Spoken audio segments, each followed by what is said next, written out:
Part of this video is brought to you by Silkland and their Thunderbolt USB-C 5 cable. Spotify has been my service of choice pretty much ever since it's been a thing, with the only exception that I had tried Apple Music once before when it first launched. But a few months ago, I made the switch to Apple Music again, and this time I actually might be staying. In this video, we'll talk about why I quit Spotify, how the transition to Apple Music actually went, what stood out, both good and bad, and whether switching is worth it for you. Plus, I'll show you how to do it much easier if you do decide to try it yourself. I've never really hated Spotify, but there have always been small annoying things like the recent UI change, for example. Like, why would you put the create button there, especially when everybody's muscle memory is used to their library being there? Then there's the lack of lossless audio, coupled with the lowest bitrate set as the default, lyrics are constantly missing, personal files won't sync, shuffle plays the same songs over and over, there's constant price hikes, and recently, I'm sure many of you heard that Spotify Premium would include ads, and they'd create a higher premium tier for adless listening. Well, that turned out to be fake, but for someone who is already fed up with Spotify, that was enough to look elsewhere. At the same time, Apple Music not only claimed to be better in everything Spotify failed at, but it also offered 3 months for free and a lower price thereafter. So it kinda was a no-brainer for me. Also, since I'm deep into the Apple ecosystem, I've pretty much got their every device, it just made sense. But was the switch actually worth it?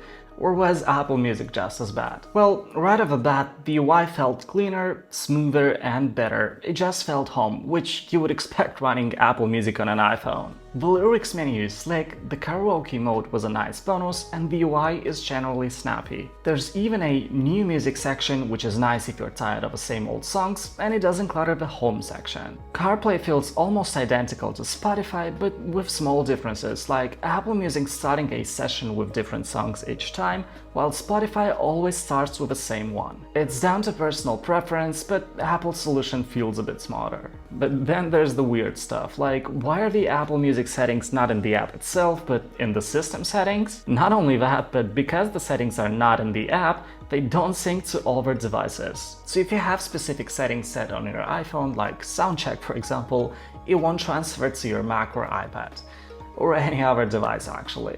However, you can set your settings once on each device and forget about it forever, so it's not a big deal. The thing that annoys me the most is that there is no handoff. On Spotify, if I start a playlist on my PC, I can skip songs from my iPhone or continue them in the car. Apple Music doesn't do that. It's tied to one device at a time, and it's the same for Android or Android Auto. The Windows app is even worse.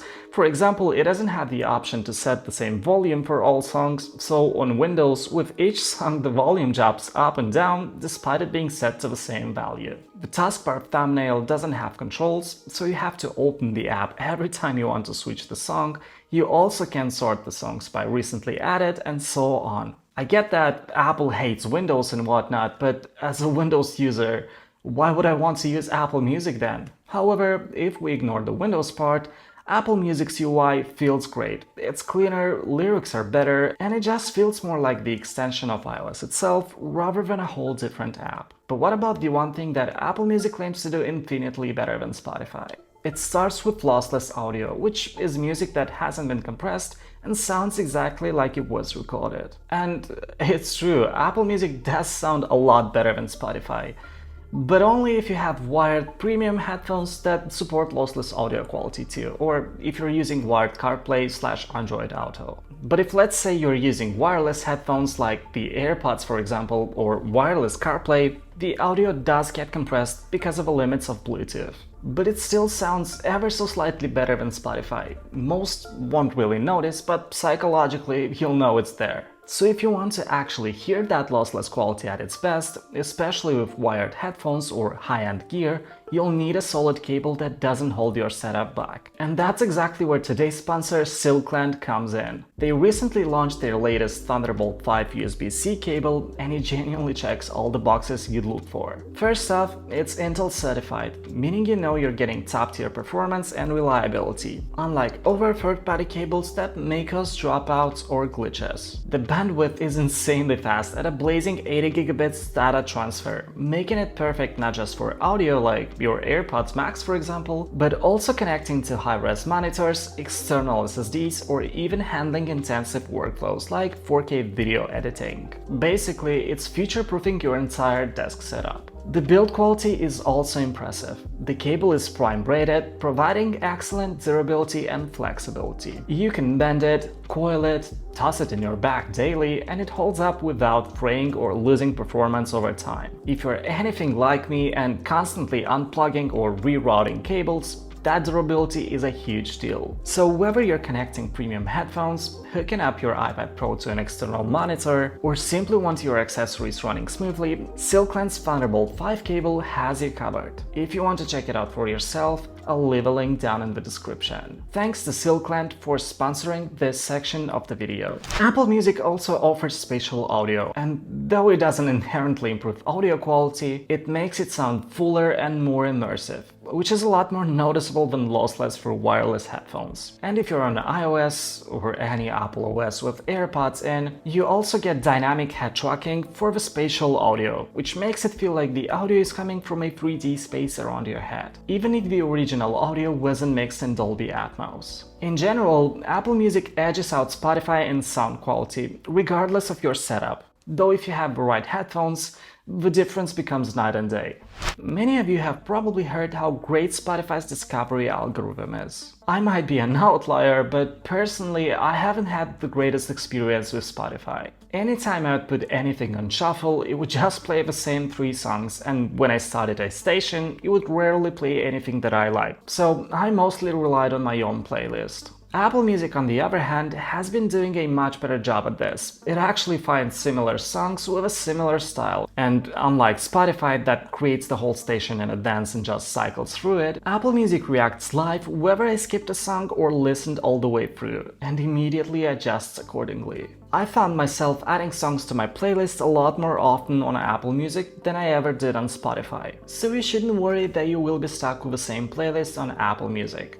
Frankly, that's been my experience with Spotify rather. Also, switching was pretty easy. I used a site called Tune My Music to transfer all my playlists. It moves like 500 songs for free, which made the jump feel way less risky. For like $2 you can copy your whole library, but since my initial plan was to just test Apple Music, I left it at 500 songs. And because of Apple's great discoverability algorithms, that was actually more than enough for it to start recommending me songs that I otherwise would have had to transfer, so I didn't even need to use the paid plan. But even if switching is easy, the real question is if Apple Music delivers enough value to justify switching, so let's talk about pricing. Apple Music is cheaper by $1, which might not sound like much, but over a year that's a 1 month's free subscription. It's also worth noting that Apple Music's prices have generally been more stable, whereas Spotify tends to increase them way more often. You also technically get better audio quality, even if it's not noticeable to everyone, it's still nice to have.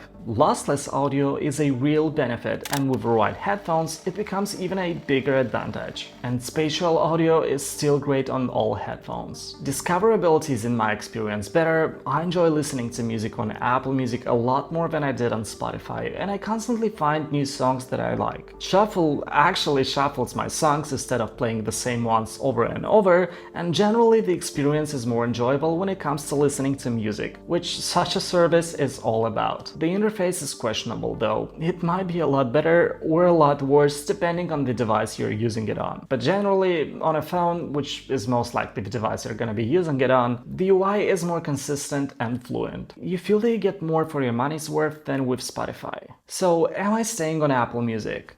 Yes, at least for now. On iPhone, the app feels native, the UI is smooth, sound quality is better, and discoverability actually surprised me in a good way. For day-to-day listening, it just works, and it fits my setup. Though, outside the Apple's bubble, things get rough around the edges. On Windows, it's straight up pain. Also, the lack of features like proper handoff or unified settings make Apple Music feel unfinished. Spotify still wins in some areas, especially if you're using multiple platforms or just want something that works without thinking twice. But if you prefer sound quality over anything, Apple Music does it better and at a cheaper price, though neither of them is really a bad choice, they're just different. But for now, I'm staying with Apple Music. It just feels more premium on the device I actually use it most. And also, since I update my iPhone every year to make content for this channel, I get 3 months of free Apple Music subscription every year. Though if Spotify were ever to introduce lossless audio for the same price Apple Music offers, I'd consider switching back.